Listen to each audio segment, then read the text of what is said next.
terrifying life story of King Shaddad of the three rulers mentioned in the Qur'an, as opposing Allah, a disbeliever seer, who declared if he is the Lord of heavens then, I am the Lord of Theath, a tyrant who challenged Allah with his false paradise of Iran built over 700 years with rubies and diamonds aching whom even Satan took pride in aching king cursed by Allah Shaddad, Spiridius of Iram.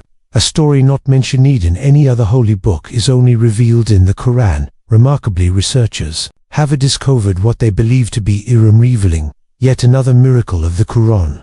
Watch all this and more in this video. Please like this video now and help share this message to reach more people. Shaddad and Hazrat Ibrahim, peace be upon him. The Qur'an mentions three major enemies of Allah: Pharaoh, Nimrod, and Shaddad. The third among them, Shaddad, ruled several centuries before Hazrat Ibrahim, peace be upon him. Shaddad was the ruler of the people of Od. The people of Od and the city of Iram are notable in his history. Allah had granted the people of Od stature, wealth and abundance. They were extremely wealthy and lived on fertile lands. They were entirely powerful and lived long lives. Their comfort and luxury were unparalleled, and their fame spread far and wide. In fact, highly respected and well-received individuals were often referred to as ambassadors of AD. They built gardens, decorative pools, and palaces on every hill, thinking these creations would make them immortal. Music, the stunning beauty and magnificence of their structures spread throughout the city at that time. People were extraordinarily tall, measuring tens of meters, and their lifespans reached up to 1,000 years. It is even narrated that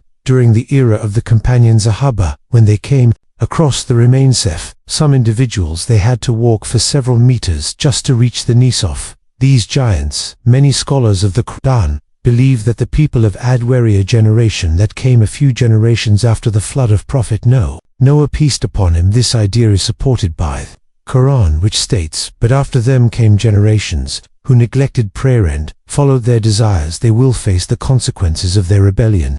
Additionally, during the time of the Prophet Muhammad, peace be upon him, the Jews questioned his prophethood, asking who was the one who associate partners with Allah on earth. This was a question only a true prophet couldn't swear. The Prophet Muhammad, peace be upon him, replied, it was King Shaddad of Ad and a descendant of Prophet N, peace be upon him. Shaddad had strayed from the path, exhibited arrogance, and declared, who is stronger than us on earth? By denying Allah, he became a cruel ruler.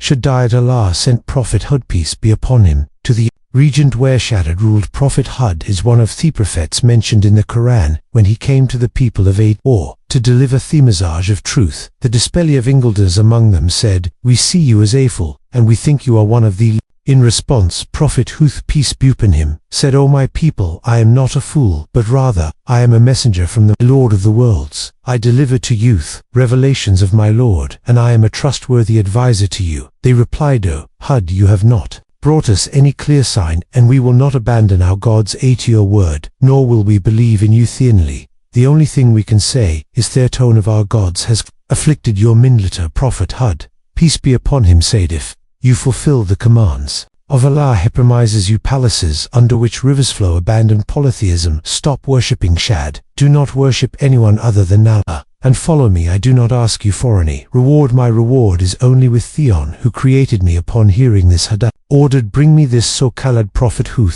When Prophet Hud, peace be upon him, was brought before him, Shaddad said, how can you claim prophethood while I am the God and have not appointed you? Prophet Hud spoke briefly about Allah. Shaddad then responded mockingly, I affirm ye people a life of greater comfort. So does your Allah promise? Prophet Hud, peace be upon him, answered, he promises palaces under which rivers flow, gardens, companions of unparalleled beauty, emeralds, gold, and thrones. He promises garments that no tailor can make, a place where we will not grow illage, feel sorrow, sleep, or die. It is a life of eternal joy and contentment. Shaddad said, if he promise palaces under which rivers flow, then I will build palaces with rivers flowing beneath them myself. Following this, Shaddad gathered all the craftsmen and architects under his command. He assigned each of them 1,000 workers, and formed a construction army of 100 men. He instructed them, go and find me a place with the most beautiful climate, allocation unmatched in its beauty. Shaddad sent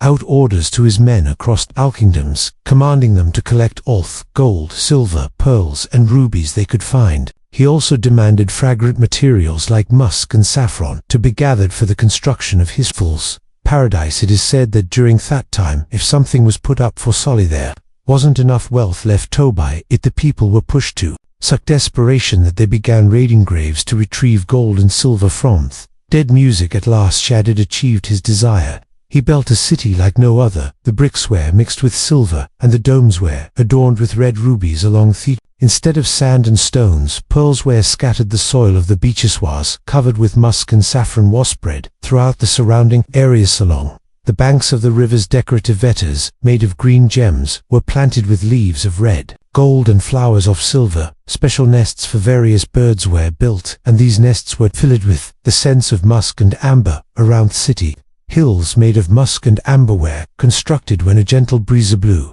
the city was filled with delight.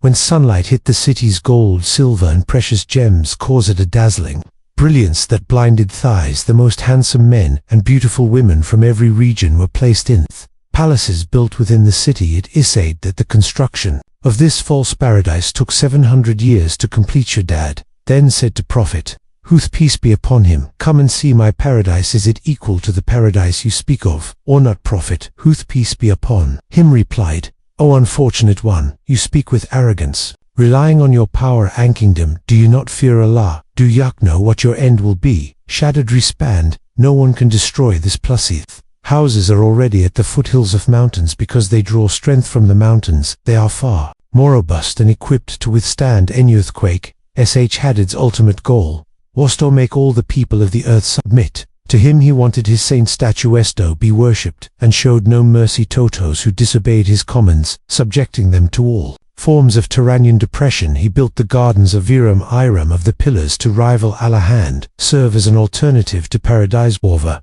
there was one thing he did not account for. Death. Shaddad declared, no one can destroy this place. If Allah has his paradise, then Shaddad has the gardens of Hiranyat. Shaddad would never be able to enjoy this city. The people of Ad, growing increasingly defiant in response to Prophet Huth's, peace be upon him, message, become more aggressive and confident. Idols would protect them. They firmly believed in their absolute severity, continually reassured themselves by saying, we will never face any punishment. They mocked the faithful. Woe accepted Prophet Huth's, peace be upon him, message, subjecting them to torture without hesitation and aiming to leave them to rot in prisons with derision. They said, bring on the punishment you threaten us with. Shortly after, the signs of punishment began to appear. Rivers started to dry up, and greenery. The famous gardens of Iram with their lush vineyards, vegetables, fruits and other dazzling features were gradually destroyed under the scorching drought. The parching heat consumed the land, and those mighty strong-built people were reduced to begging for a sip of water and a slice of bread. At this point, Prophet Huth, peace be upon him, once again attempted to deliver the message. If you turn away now, what more can I say? I have conveyed to you what I wasn't with. My Lord will replace you with an people, and you cannot hire Allah the slightest. Indeed, my Lord is the protector of all things. Yet the people of Ad refused to bend in their worship of Shaddad. Every prophet has a final prayer, and when Prophet Huth, peace be upon him, knew the way it was time for him to mark his last supplication, he prayed to his Lord, O Allah, destroy this people, place a distance between me and them. I have delivered your message, but they did not listen to me. The punishment for the people became inevitable. The Qur'an describes they behaved arrogantly on earth and said, who is stronger than you? Did they not see that Allah who created them is far stronger than they? Yet they knowingly rejected our signs.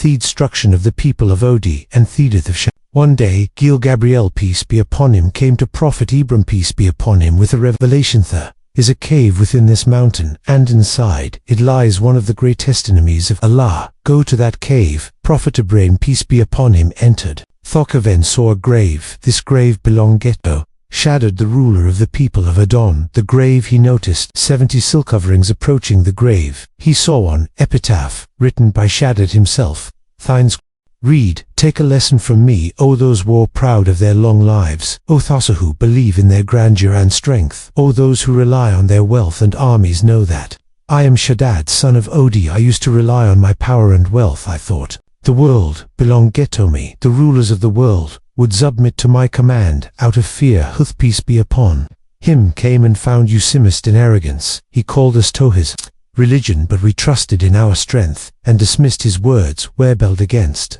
him. In the end, a mighty wrath descended from the heavens and destroyed my army and me. Look at Miss Tate, and take a lesson from me.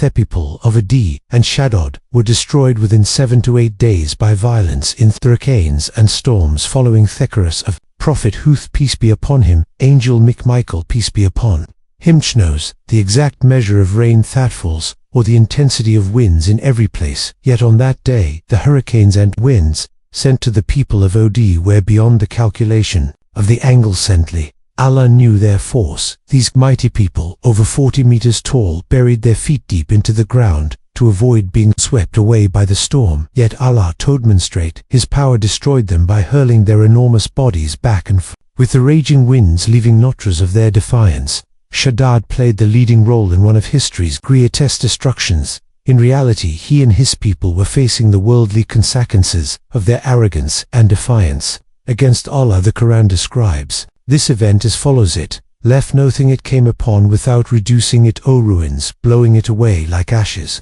When they saw it advancing towards their valleys, they said, this is a cloud bringing us rain. No, it is what you sought to hasten, a wind containing a painful punishment. Allah imposed it upon them for 7 nights and 8 days in succession. If you had been there, you would have seen them lying, fallen like hollow trunks of date palms. Surah Daratea 42. The lost city of Uba. Iram of Thepilus, a miracle of the Qur'an. The defining feature of the lost city of Uba was its towering pillars. Therefore, the site discovered is believed to be the very Ram mentioned in the Qur'an. Even the disbelievers of the Terror came to the conclusion that the location described in the Qur'an matched this site, as the Qur'an states, Iram of lofty pillars, the likes of which were never created in any land. Surah Al-Ayah 28. This city and its people are not mentioned in any other holy book outside of the Qur'an. Bedrin Thomas, a researcher, traveled to the region to investigate this topic in depth. During his research, local people told him about an ancient, now unused pathway believed to lead to the city of Uba. However,